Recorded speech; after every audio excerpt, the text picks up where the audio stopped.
Thank you, Eric, and thank you for inviting me here today. Thank you all for coming. I'm sure it was for the talk and not at all for the delicious-looking lunch.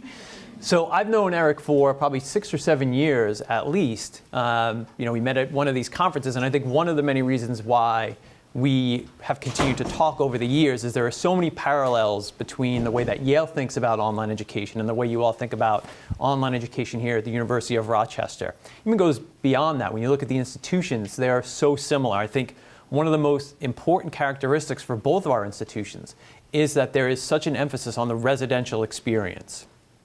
And understandably so, we're very protective of that residential experience. And one of the things that we've come to realize in the last few years, or even longer than that, is engaging in activities online is in no way competitive with the residential experience. Just because you are active in the online learning space doesn't mean you stop doing residential learning. But they are complementary. And one of the areas that I'll talk about today is how we view online learning at Yale and how we approach it so that we can provide a benefit back to the residential teaching and learning experience.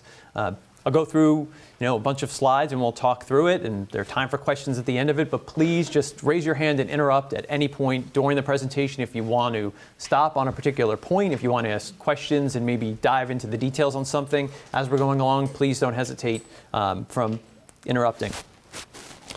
So although Yale has been engaged in what you would consider online activities for well over a decade, I still think of 2014 as a seminal moment for online education at Yale. Right? And what happened in 2014 is the university established a Center for Teaching and Learning. We had never had one central Center for Teaching and Learning before 2014.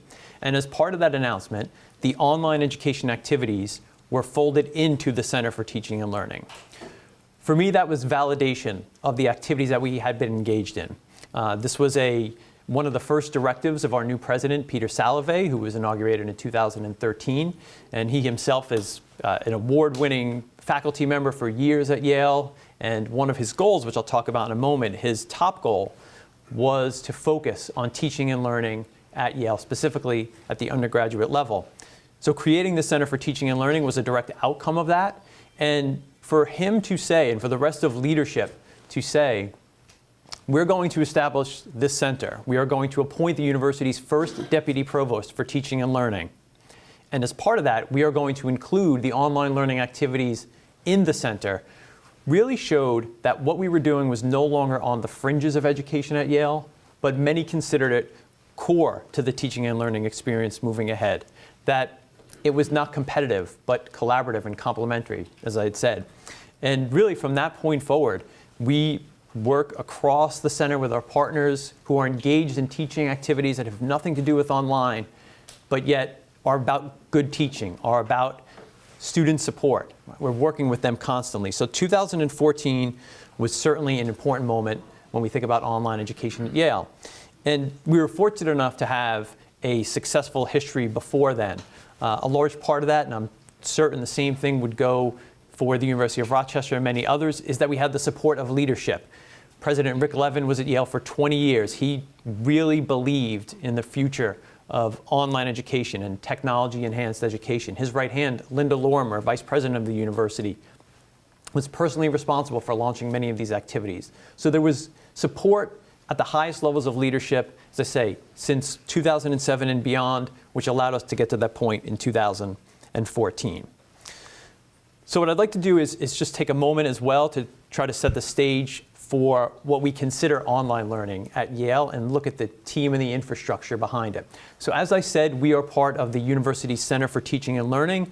The Center for Teaching and Learning is led by Scott Strobel, who is the Deputy Provost for Teaching and Learning. He's also the Vice President of West Campus and has won pretty much every award as a faculty member that I think is available to faculty members. The center has an executive director, Jenny Frederick, and she and I have partnered to build the center, not only from an organizational perspective, but also from a physical perspective. In 2017, we moved into 24,000 square feet that was fully renovated in the, as Eric and I were talking about before, you don't call it the back of the library, we'll call it the east wing of the library. And it is not just an office space, but is like I believe the Gleason Center. Do I have that, the Gleason Library here? which is really, it's a combination of office space, but more importantly than that, it is a space for students to come and learn. We also have 4 classrooms in our space. As you can see on the left-hand side of this chart are all of the teams and groups in the Center for Teaching and Learning that are engaged in activities that you could say are more traditional teaching and learning activities. And they don't think about digital technology really at all, but we are constantly working together, because when we think about technology, and I will repeat this point multiple times in the next 45 minutes, it's not about tools, but it is all about good practices in teaching and learning. And then once we establish that, what is the appropriate role for technology? So that's where the right side comes in.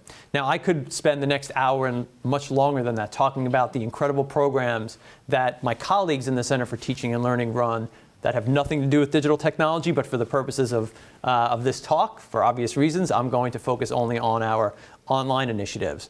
And when I think about the team of digital education at Yale, really this is our team. I think much like Rochester, we partner with the schools, individual departments. There has to, of course, be their participation, their engagement, but we're there to support their goals, to support their participation and engagement. And this is the team that does it. I would say I was hesitant to put this slide up because I know there's a lot of staff movement between Rochester and Yale. And I want to make sure that these individuals stay in New Haven because they are truly unbelievable individuals. And they're the reason why I'm going to be able to talk for the next 45 minutes about successful projects. So the educational technology team, just to give a little bit about what each does, and then you can think about how they factor into this. The educational technology teams, both of those columns, if you will, really focus on the residential experience. And it's not, so they support the learning management system. We use Canvas, and then the tools that we integrate into Canvas to extend its functionality. Zoom, Panopto, Poll Everywhere, VoiceThread. I know you all use a lot of similar plugins here at Rochester. But they don't work on the technical side of it. We partner with our Information Technology Services group to handle the technical side of it. This group focuses on best practices, uses of those tools to lead to effective teaching and learning outcomes. So it is more about, like, again, how are we using these tools? What are your learning goals or teaching goals? What are the learning objectives here? And then what tools can we use and how can we use them to help you meet those goals? The digital education team focuses on our massive open online course portfolio, as well as a set of non-degree online programs, which we'll talk about all this throughout the presentation.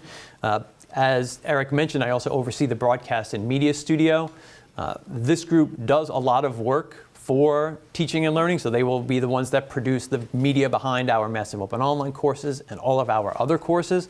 But they also do have a portfolio of work that is not related to teaching and learning. So commencement, large events, I'm sure you're familiar with this construct here at Rochester, but that group is part of the Center for Teaching and Learning. Then I have 2 colleagues that aren't part of the larger teams, and one of them, David Hirsch, who's on top, leads our work in compliance. So when we think about FERPA compliance or accessibility efforts, and also leads the process for which we think about new technology. How are we piloting technology? How are we evaluating and negotiating? He handles all of that work for us.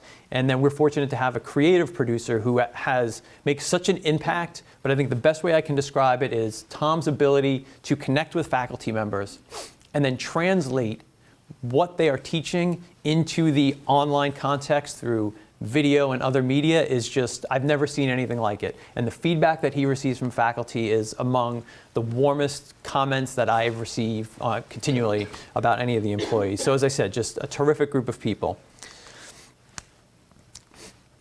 And one of the things we always think about in the online space is we talk about what are the goals for online education at your university. But what I thought I would do today is look at it maybe from the other direction and say, what are our university's goals and how does online education play a role in that?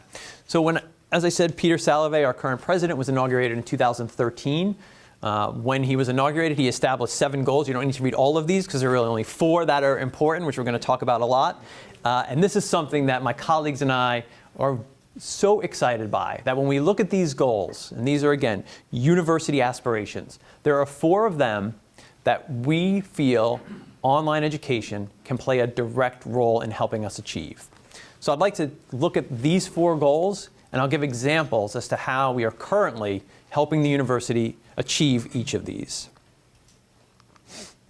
So the first one we'll talk about is to be the research university most committed to teaching and learning. Now, how are we playing a role in this? So projects that come into our online teams will always impact the residential experience. Now, how are they doing this? Well, they're doing this because of the process that we go through with faculty to build an online course.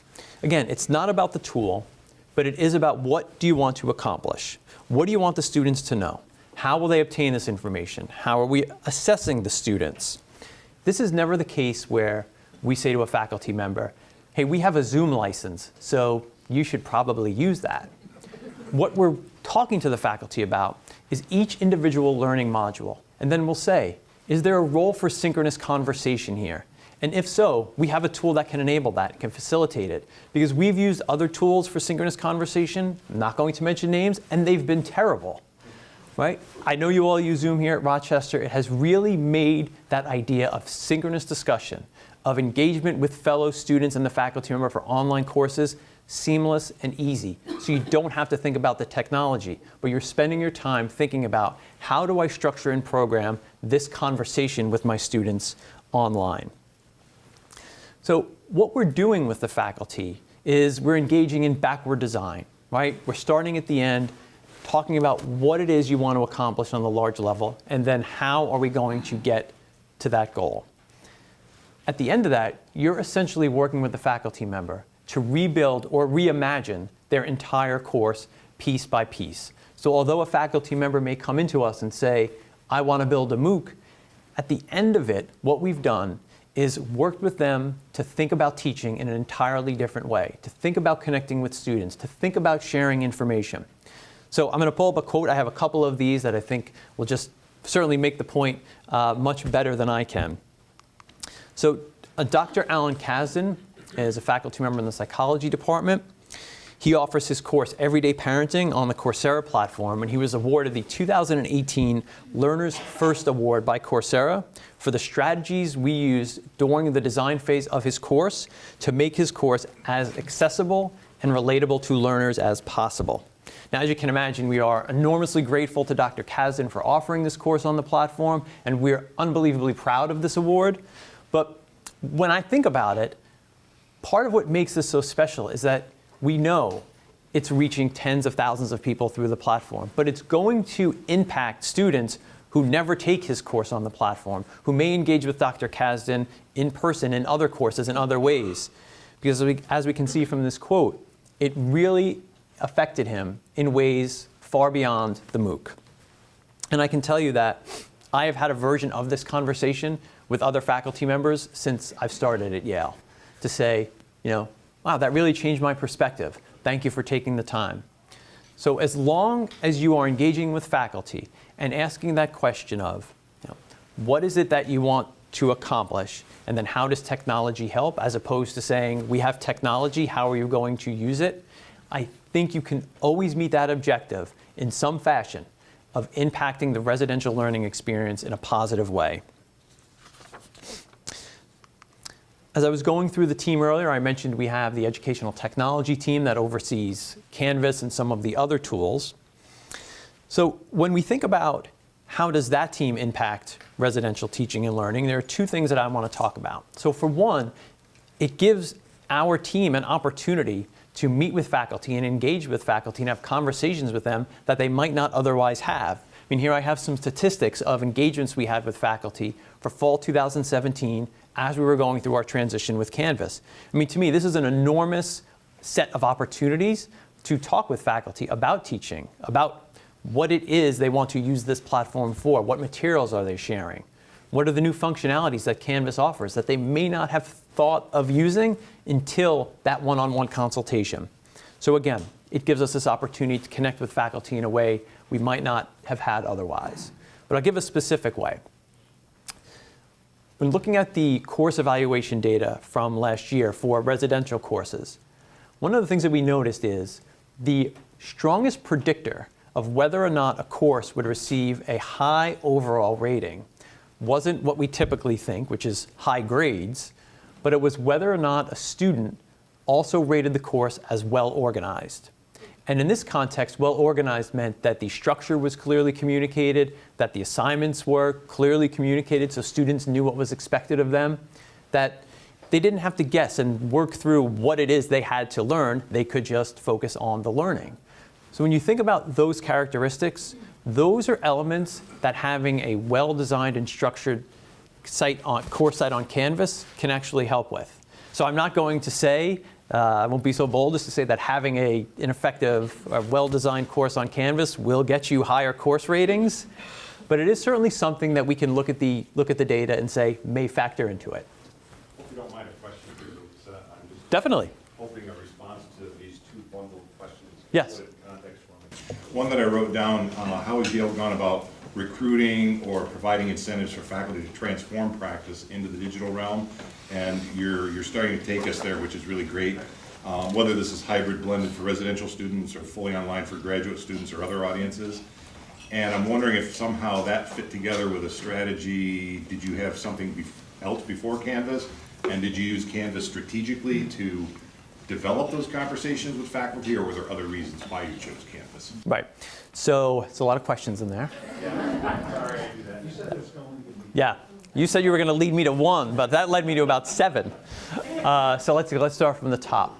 So the first question was incentives for About recruiting faculty. Absolutely. So for to have faculty put more time and effort into building a Canvas course site, there are no incentives other than to say, look at data and evidence as to why it might be helpful for their students, why it might lead to better learning outcomes. Or in this case, the course evaluation data is, I think, quite compelling. I mean, we certainly need to build on it and see it be more of a trend than a one-time, when we looked at 1 year. Good. So are you building that into the culture of Yale, that this is a conversation that is going to be ongoing and part of the dialogue? Absolutely. And that's, again, this is an area where we're greatly benefited from being part of the Center for Teaching and Learning, because the entire center is trying to build upon the culture at Yale to say teaching matters. Like, teaching is important. And we don't exist to, if you think of, there are certainly perspectives of, traditional centers for teaching and learning. I'm going to try to choose my words carefully, where you would say, this is the fix-it shop for courses that need to be rebuilt. That is not at all what we are. We are about, and I mentioned this to Eric before, if you ask our deputy provost, what does he want to be remembered for in his tenure as deputy provost and head of the Center for Teaching and Learning? If he had to pick one thing, I think what he would say is, I want to make teaching a more public practice at Yale. I want it to be a more collaborative environment. It shouldn't be something that happens behind a closed door where no one but you and your students know what goes on. We should be learning from one another as a community of instructors, a community of faculty. So we're building the idea of a culture of teaching matters, if you will, at Yale. And it gets back to that presidential goal of to be the research institution most committed to teaching and learning. Talking about Canvas and ways that digital tools can help play a role in that is definitely part of that conversation. But again, it's not, hey, we have Canvas, you should use it because it's technology and that makes it good. It's, here's something that having a well-designed Canvas site can do for you in the residential experience. And have you found that that's been an entree to have broader conversations than you might have had you not been in a transition to Canvas? Yeah, I think so, because what we'll do is if a faculty member contacts us and says, oh, I would like help with my Canvas site, oftentimes we will set up a consultation and we'll bring a colleague of ours from what was the left side of that chart, maybe from the faculty development team. So the two of us will go and talk to them. And that conversation may lead into something, let's talk about inclusive teaching practices. That wouldn't have been part of a strictly technical conversation. So we're not perfect at it, we're not great at it, but we're getting better at doing it. We're getting better at having a more comprehensive conversation. And I do think it allows us, when you see 203 one-on-one consultations, that starts a relationship. And that's what we're building on. And I think, like any topic at any institution, it's nowhere near 100% participation. But we're working with the faculty that are willing to have these discussions, and one of the things we're finding is that number is growing every semester. I mean, we are really at capacity at the center in almost every program that we serve, which is a great problem to have, as we always say. And then you are also asking questions about blended courses, online courses, graduate. So this right here is just talking strictly about what I guess you could consider blended residential courses, if you think of a blended course as, something that shares part of the learning in advance, whether it's, video or engaging students in an activity outside of structured class time. That's all this is, but later on we'll get to the graduate programs that we run fully online and more blended. Okay, so we'll just go to another quote here before we scoop on, which I think is, again, says something much more strongly than I can. Mary Evelyn Tucker is a faculty member, as we have here, in the School of Forestry and Environmental Studies. She's also worked with us on massive open online courses and other online education initiatives, if you will. So to see that Canvas struck such a chord with her, to me, was really powerful.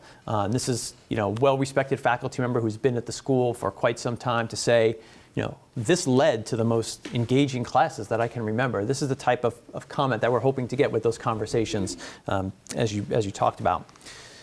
So the next goal that we'll talk about, the next presidential goal, is to offer a Yale education to an even more diverse student body from throughout the world without regard to financial circumstances.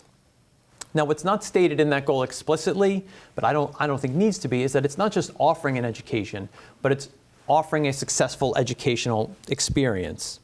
Right? Having a more diverse student body means we need to be creative about student support services that we're offering.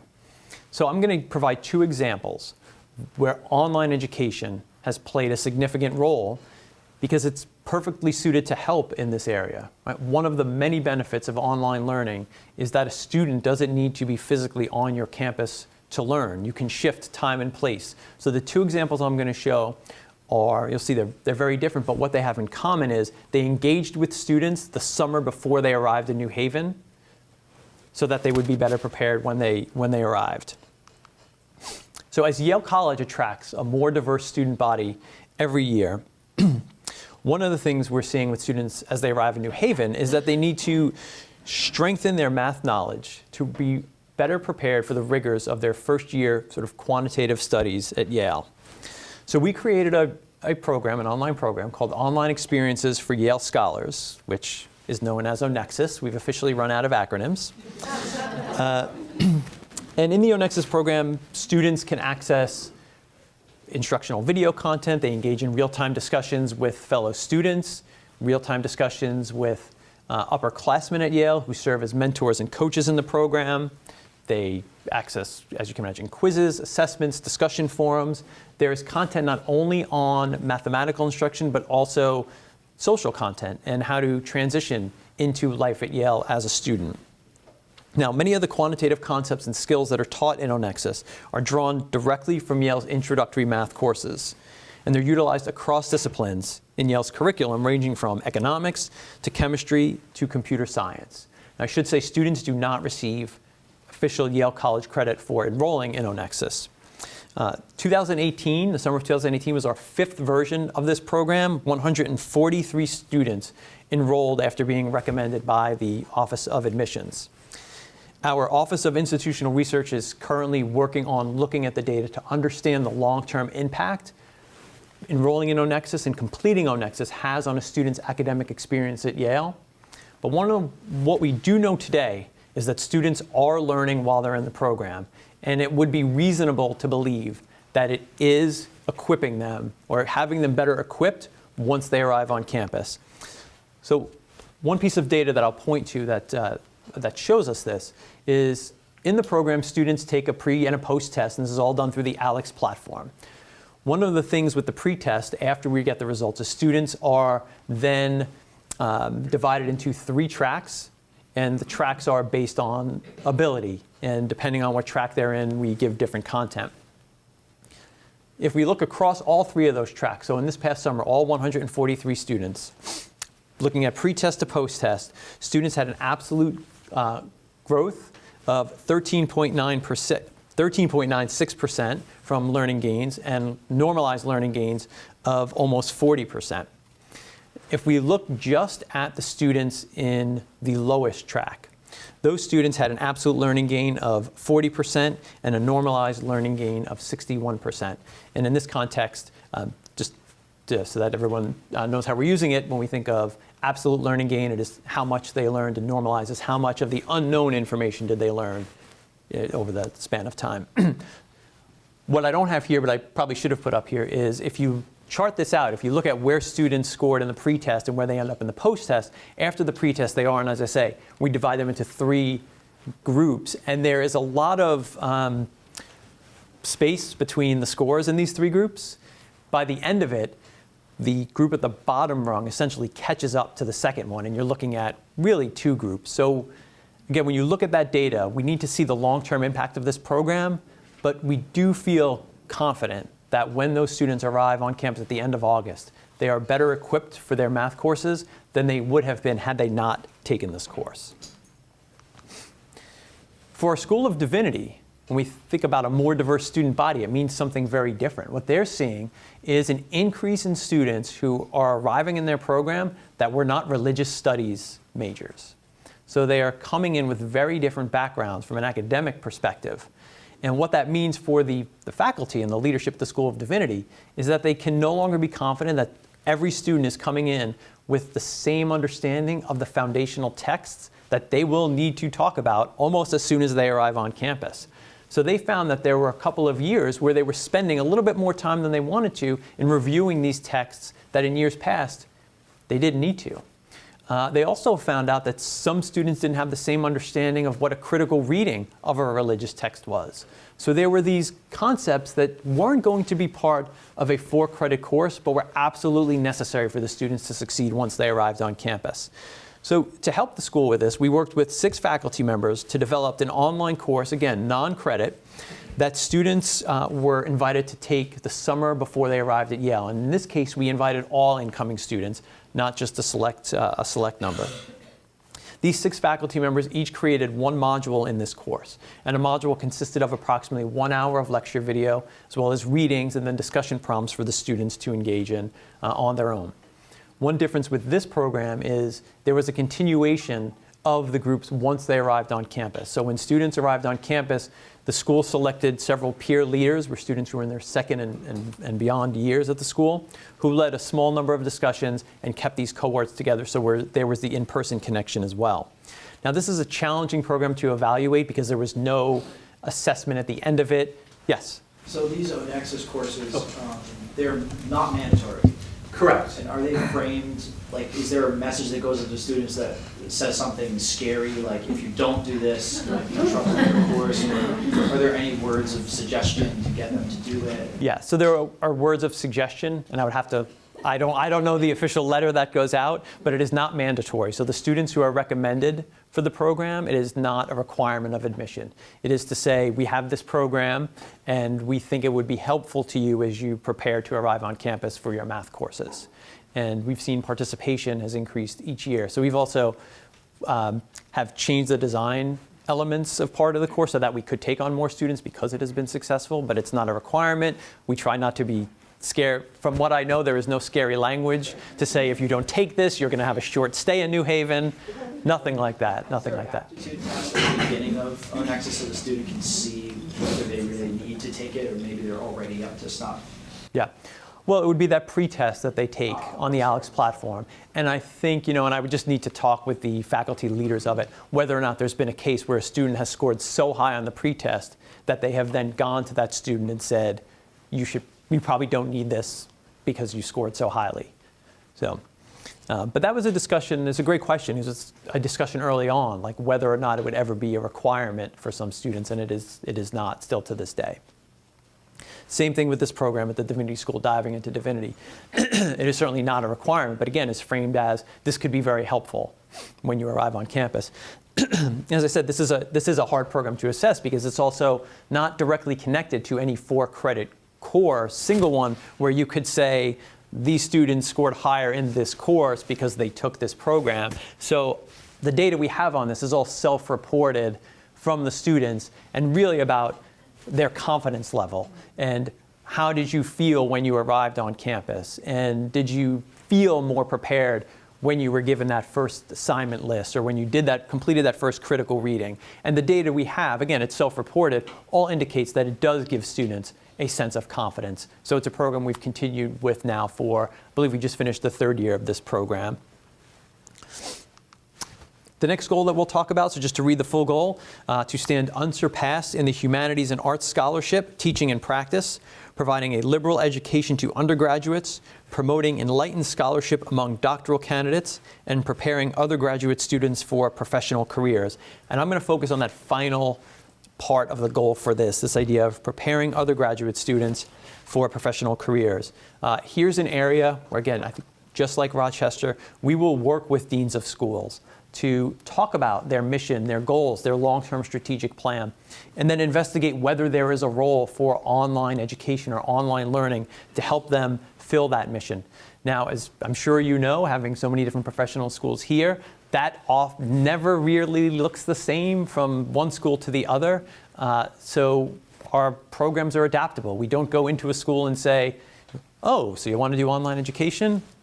Here's what you're going to do, right? It is all built for that school. So I'm going to give 2 examples again here. Again, with very different programs from 2 different schools.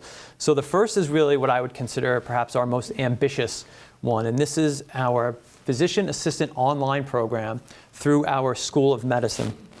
This is a 27-month program that you can really break down into 3 parts. And this is an area where it is called a physician assistant online program, and a natural reaction is, you can't possibly do medical education online. Well, that's true. 15 of the 27 months are in person. Right? The first 12 months of this program, which is really, if you think of the first part, are the classes and coursework. This is the didactic learning experience. That all takes place online. The next 15 months, the students spend completing a series of 4-week clinical rotations at healthcare facilities in or near their home communities, and these clinical rotations are in things such as internal medicine and pediatrics. And then throughout the course of the program, there are 3 on-campus immersions. They happen at the beginning, middle, and end of the program, as you might think. Students, when they complete this program, they will receive the same degree as the students who complete the residential physician associate program at Yale. Our first cohort in this program it began in January 2018. They are just now in the final phase of the didactic year, and they will start their clinical rotations in January. And also in January, we have our second cohort, which will be about 60 in number, starting. Admissions decisions for that cohort are almost complete. Now, when all's said and done with this program, I think the 3 most important metrics to look at to wonder if it was successful are going to be the data around the clinical rotations, the board scores that the students in the online program take, and then the question of whether or not they were able to really get the same jobs as students in a residential program. So now those are 3 areas of data that we're still a bit away from getting, because as we say, it just started.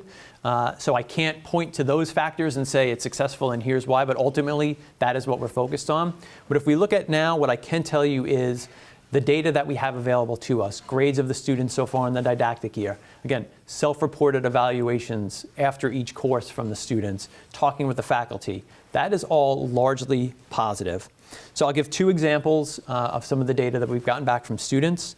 So after each set of lecture modules, students are asked to evaluate the effectiveness of that lecture.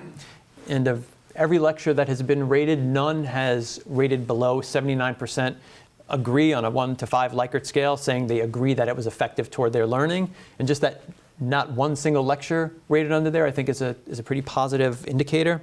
And then again, this next statistic is more about a positive indication. And the program has something that they call clinical experiences and early didactic learning, which is a fancy way to say, I think, we're going to have you connect with a preceptor or someone in the healthcare profession before your real rotations start, so you can start that relationship. And that is new to this program. And students have rated that early experience. They have rated their instructor as 89% satisfied or extremely satisfied with the instructor, and 79% they're satisfied or extremely satisfied with the location. And again, that's an important indicator to me, because, and I think those of you at the School of Nursing and in any of the healthcare, in any healthcare field know that that clinical experience is the critical component of this program. So to see that the early returns are positive for the students, I think is just, has us confident that this will work the way we hope it will work. And there are a number of reasons why I think this program is off to a good start. And when we build a program like this, right, of course, we're thinking about what can we learn as a support unit the next time a school comes to us and says, I would like to do a blended or online degree program. What can we learn about it? So when I think about what makes this program successful, characteristics that we can translate to another program outside of the academic content, right, there are a few of them. And the first is that it has an extremely strong leader. The executive director of the program is a gentleman by the name of Jim Van Ree, who is an unbelievable teacher, but also he is just an impressive visionary on how to build a curriculum. And he's built this curriculum in a way that has the faculty excited, the students excited, and every piece that he's teaching in January in term 1 connects to something being taught in November. So it has an extremely strong leader. He hired an impressive set of faculty members who they were not faculty members in the residential program, but were PA faculty members who had online teaching and learning experience, which is important for this program. And the way that they think about teaching, they just come at this from an important perspective. I'll also say this program is unique to Yale because we work with a partner on this, an online platform manager named 2U. So 2U works on all of the, what I would consider non-academic components of the program, technology, marketing, some elements of student support. The reason we did this is so that our faculty and leadership could focus on what they are great at, and that is teaching and engaging with students. So we don't have to spend time and resources on these areas where we don't have core competency. That relationship has worked very well thus far for this program. The other thing about this program that excites me is it's going to have an impact beyond this program because of the way they are thinking about engaging with students and teaching. So one example is that we worked with them in the first immersion, which was earlier this year, to run a pilot in virtual reality. And what this allowed you to do was, I will just say, enter into a human heart and explore what different diseases and afflictions looked like from a perspective that I don't think I ever would want to see in person. It was a little bit difficult for me to look at in virtual reality as well. And it's just amazing. You can choose the affliction, you can move the heart around, you can take pieces of it away, you can compare it to a normal heart. And it worked so well just from what the students demonstrated after that exercise that we're now looking at expanding the pilot, and we're actually working on another pilot for the December immersion where we may look at a second disease for students. And then if you play this out, you realize the impact something like a virtual reality can have in healthcare education. And when I saw this, I really couldn't believe it. And here are just some statistics from our first cohort. I think as we see often in online or blended programs, the students tend to be higher in age. They come to the program with more experience. I should say one of the main goals of this program was to train really healthcare providers that could stay in or near their home communities. So one of the challenges that we have in the residential PA program at Yale is every year we graduate 40 really talented students who have completed all their clinical rotations in New Haven. Their relationships are in New Haven. They stay in New Haven. And what we really need to see, from a country perspective, if you think, is we need more of these healthcare providers to stay in rural and underserved areas. And we weren't able to fill that need through the residential program. So we looked at the online program as something that could do it, so students could set up their network, stay in their support system, and hopefully continue to practice medicine in those areas. The first year we were limited because of the state regulation issue around online education to recruit students, or I guess enroll students, from only 16 states. But now thankfully we're part of the state reciprocity agreement, so the incoming class will have much broader representation as far as US states is concerned, excuse me. And then also we don't have comparative data here, but it was very important for us that from a quality standpoint that the applicants that we are enrolling in the program are of similar quality to the residential program, and we're seeing that. Second example I'll offer here is with our School of Public Health. And as we know, launching an online degree program or a degree program at all is an unbelievably challenging initiative. So we're seeing a lot of interest in this non-degree program space, certificates, if you will. Here's one that we currently have available. We are developing 2 or 3 more, and this one is in our School of Public Health, and I'm going to try to go as quickly as possible so that we can have time for questions. On climate change and health, as we know, programs like this, they're shorter in duration. That means the cost is less, as is the time commitment, and it appeals to a certain set of learners who don't need a full degree. They might be mid-career, they might be looking to just level up is the term. And this is actually the perfect fit. It's more than an open course, but less than a degree. We started our first cohort in this program in September. As we see, 60 students representing 13 countries, including ones such as Malawi and Kenya. And this program, because we have that aim to attract international students, we kept the cost low. So it's $1,500, and there are also many options for financial relief in this program so that we can make sure that cost, or I guess, is not a burden for qualified students. And also in this industry, students just might be starting out. They might not have the financial wherewithal. So we're ensuring that we are not making that a barrier for them. In this course as well, there are, of course, academic requirements that students need to meet. There are quizzes that they need to pass. There are written assignments that they need to complete. There is a lot of asynchronous work, but also live sessions with the faculty members. One of the pieces of information we're getting back from the students who are enrolled in the current course is that the most valuable part of this course is the networking they are doing with their peers during the live sessions, that they are finding more value in talking with their peers than anything else. And that's really great feedback for us as we go on and design future programs. So I'll just skip ahead to the final part, which is, of course, this is a goal that many of us have, to share more broadly Yale's intellectual assets with the world and build institutional relationships through which new assets are developed. So I'll just talk here quickly about our relationship with Coursera, the massive open online course platform. We started this relationship back in 2013. We have currently 20 courses on the platform and 1 specialization. I'll give a few highlights of our work on Coursera that we're especially proud of. So our catalog includes courses from faculty in our Faculty of Arts and Science, as well as 7 of our professional schools. And that was a very important factor for us when we started this relationship with Coursera, was to highlight the breadth of a Yale education. And we are so proud of the professional schools we have, particularly in the arts. So this idea of intentionally putting professional school courses on Coursera was a priority for us. And I hope one day to be able to say we have 12 out of 12. As I mentioned earlier, Dr. Alan Kasdan won a Learner's First Award. And that course, really, it's the ABCs of Parenting, is one that has a social impact. So it's not only that he won an award, but won an award for a course that we can feel is making a true impact in the world.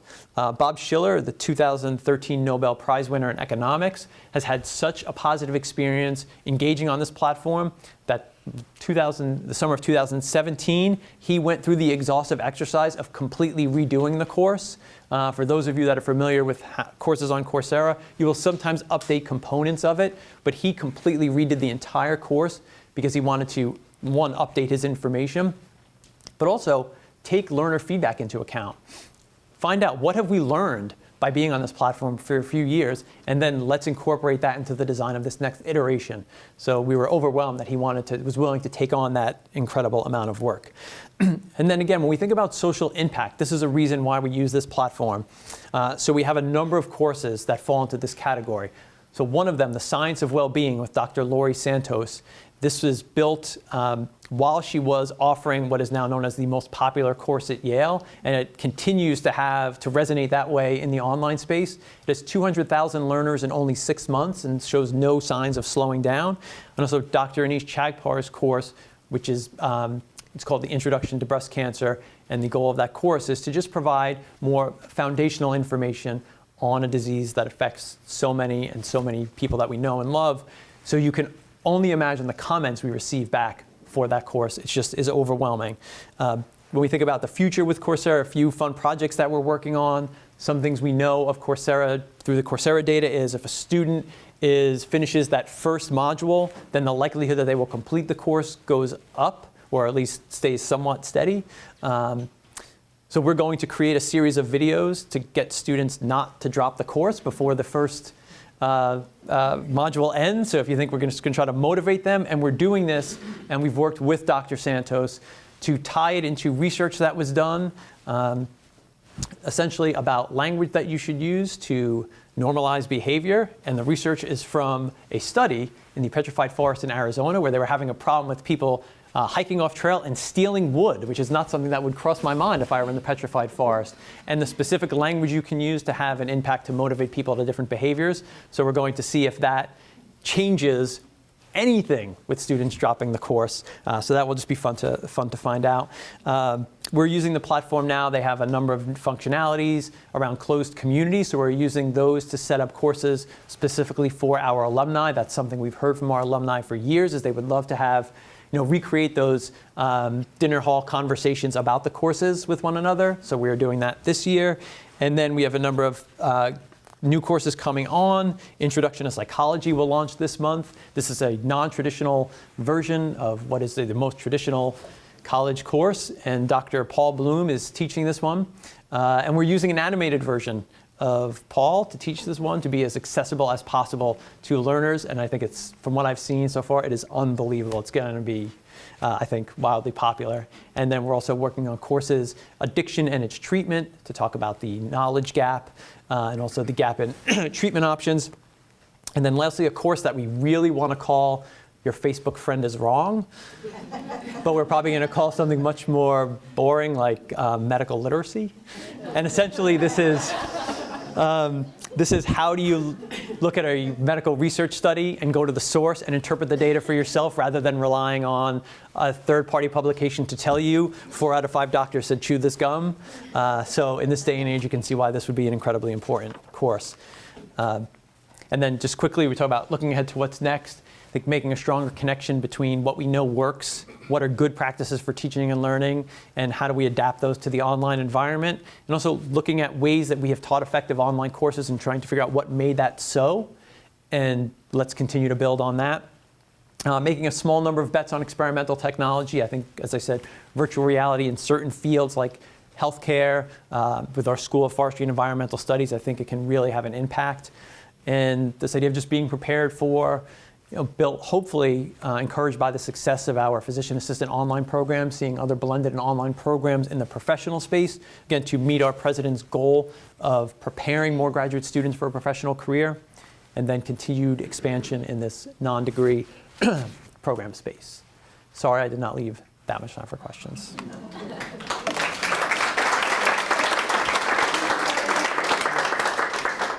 Yes?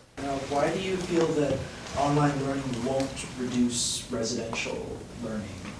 And if you do feel that, do you think at some point deeper into the future, further into the future, we're going to see eventually residential learning decrease in some way, or do they truly feed and reinforce each other, and if so, how? Right. So I think, speaking only on behalf of Yale, I don't see it impacting the residential experience, meaning less students will come to Yale. Less students will be educated at Yale. There is a place for that, for the residential experience. There is always going to be a place for sitting together with someone in person and having that experience. So at Yale, I just think that what I talked about with alumni asking for an online way to recreate those dining hall conversations, that is such an important part of the Yale undergraduate experience that I don't see online removing that. I don't foresee a day, again, just speaking for Yale, where a student will have an option to get an undergraduate degree from Yale and will take that option and say, that's for me. So I don't see it impacting Yale. Will it impact others? I would imagine it could certainly impact the way we think about it. So for example, will some smaller colleges maybe look at using online materials to create a 3-year in residence, 1-year online degree so that students can spend that year working at an internship, or perhaps doing like some type of a service mission? I think there's an opportunity there for some colleges to get creative about the way they think of the undergraduate experience.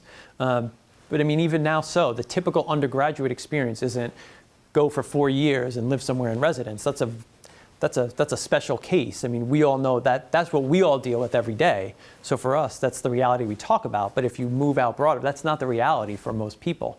And I think for people who are looking for a different type of experience or need a different type of experience in order to get that college degree, online learning can play a role for that population.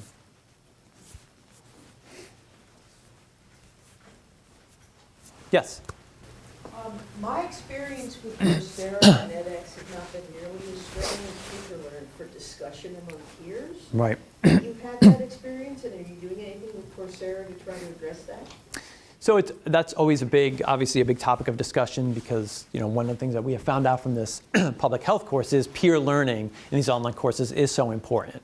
I think it's a combination of talking with Coursera about maybe a better way to structure the discussion, as well as we'll call them digital teaching fellows. We'll have maybe graduate students help us with the course once it's on Coursera in designing more effective discussion prompts. So I think it's something we need to do together. But it's not, I have limited experience with FutureLearn, so I can't speak directly to it. You guys might want to look a little more closely at it, because they just embed that much more deeply and accessibly into the experience. In a way where it's more directly connected to each piece of content? Yes. Right. Yeah, I do agree that there are cases on the Coursera platform where the discussion forum is sort of ancillary to what you're doing. Yeah.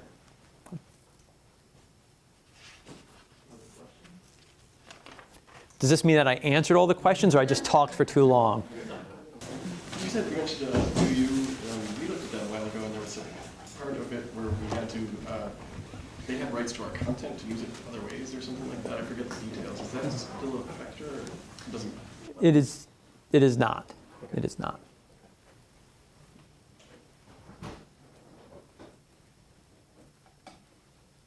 Yes? Is there pushback? Is there pushback? No. Yes, of course. There is, absolutely. There's pushback, for very different reasons, as you can imagine. The question, I'll just speak to one program specifically. The Physician Assistant Online program was met with a great deal of pushback.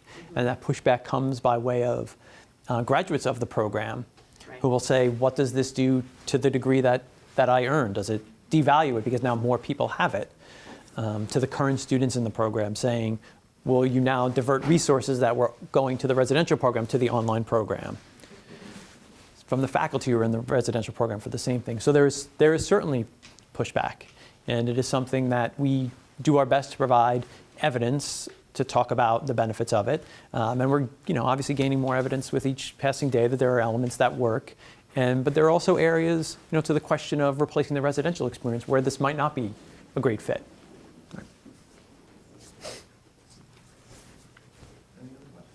With the PA online program and similar programs, how do you stop a cottage industry from springing up where people pay somebody to answer the questions for them online, or sell the answers online, and then they cheat their way all the way to the in-person part, and then they get to the in-person part and they don't know diddly squat? Right, yeah. Well, it's not a problem that is exclusive to online learning. As you know, there's a huge cottage industry of cheating for residential students as well. So we handle it the same way. You have an honor code. You do the best that you can to change questions for an online experience. I mean, I didn't say this strongly enough, but the PA Online program, students have hours of live synchronous conversation every week, and they're in small groups of 12. So those students are just as well known to the faculty as you would if you were in residence, sometimes more so because there's no hiding in an online course. You can't sit in the back and duck behind the person in front of you. Right? So that's another great question. Yes? Quick question about the PA course, because I think it's really, I got part of my library degree online, and I learned more from all the people who were already in libraries than I sometimes learn from my faculty. Do you find a lot of the people who are already in some sort of, I was looking at the map, I was thinking residential homes or things where they're already in the healthcare field in some way and now they're trying to level up? Do you know, I don't know if you know those, where they're coming from, because I was thinking, that experiential part of having those conversations could be super, super valuable, even not being a PA, but. Absolutely.